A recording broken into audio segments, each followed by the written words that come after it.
جیسا کہ ہم نے صبح بھی آپ کو کوریج دی، اس حوالے سے ہم نے آپ کو بتایا کہ جیسے ہی صبح سپریم کورٹ کا فیصلہ آیا، اس کے بعد تحریک لبیک یا رسول اللہ کے کارکنان ہزاروں کی تعداد میں جو ہے چوک شہیدہ میں پہنچے اور احتجاجی مظاہرہ کیا، وہاں سے ریلی کی شکل میں منگلا پل پر پہنچے۔ اس وقت ہم منگلا پل پر موجود ہیں، جہاں پر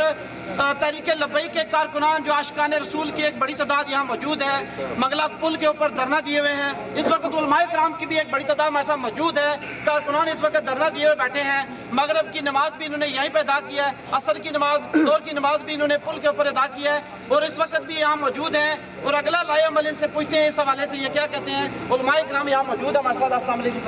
وعلیکم السلام ورحمۃ اللہ۔ ایک تو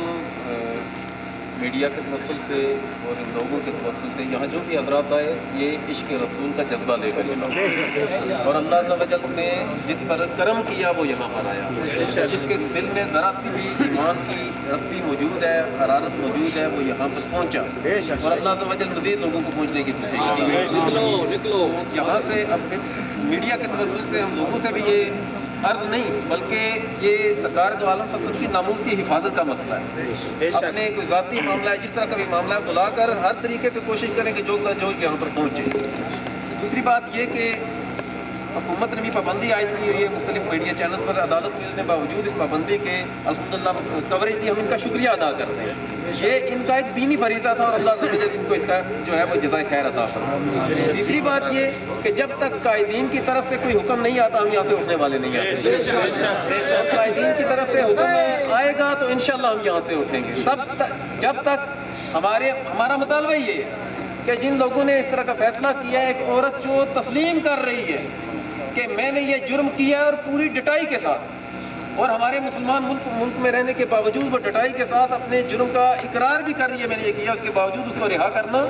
یہ عالمی سازش کا حصہ ہونے کا ایک پتہ چلتا ہے کہ یہ کسی عالمی سازش کا یہ لوگ حصہ بن رہے ہیں۔ تو ہم جو ہے وہ تب تک یہاں سے اٹھنے والے نہیں جب تک قائدین کی کال نہیں آتی اور ان لوگوں کو برطرف نہیں کیا جاتا جن لوگوں نے اس طرح کا فیصلہ صادر کیا۔ جیسا کہ ہم دیکھا جائے تو 31 اکتوبر، اگر ہم پیچھے چلے جائیں، تھوڑے سے پیچھے چلے جائیں، غازی علم الدین رحمۃ اللہ تعالیٰ علیہ کے اس کو انگریزوں نے جو پھانسی کی سزا سنائی نا، وہ 31 اکتوبر، جی یہ بات 31 اکتوبر آج کا دن، اور آج کا دن ہے، اور بڑے افسوس کی بات ہے انگریز نے جناب ہمارے اس عاشق رسول کو، عاشق صادق کو، غازی علم الدین کو 31 اکتوبر کو پھانسی کی سزا دی۔ اور ہمارے یہ میں کہتا ہوں کہ یہ کس قسم کے یہ لوگ ہیں۔ حقیقت بات یہ ہے کہ کیسے بدبخت کہوں تو یہ کم نہیں ہوگا، کتنی بڑی بدبختی ہے۔ یہ ناموس رسالت کا معاملہ ہے، اور ہم پھر اس معاملہ کے اندر اس وقت تک کہ جن ججز نے جو پیکج بنا ہوا تھا، جو بیٹھے ہوئے تھے بینچ کے اوپر 3 جج، جب تک ان کو کافر کردار تک پہنچایا نہیں جاتا یا برطرف کیا نہیں جاتا، تب تک ہم یہاں سے اٹھنے والے نہیں ہیں۔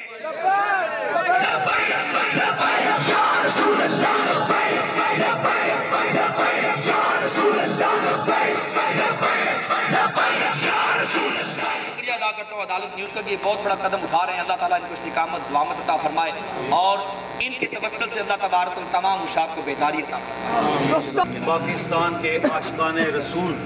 کی جو ہے دل آزاری ہوئی ہے، جو فیصلہ جو ججز نے دیا ہے، یہ دنیا کے میں کہتا ہوں کہ مسلمان دنیا کے تمام ادیان باطلہ پر اسلام جو ہے وہ بڑا حاوی ہے، اور آج مسلمانوں کے جذبات کے ساتھ جو کھیلا گیا ہے، کھلواڑ کیا گیا ہے، ہم اس کی مذمت کرتے ہیں۔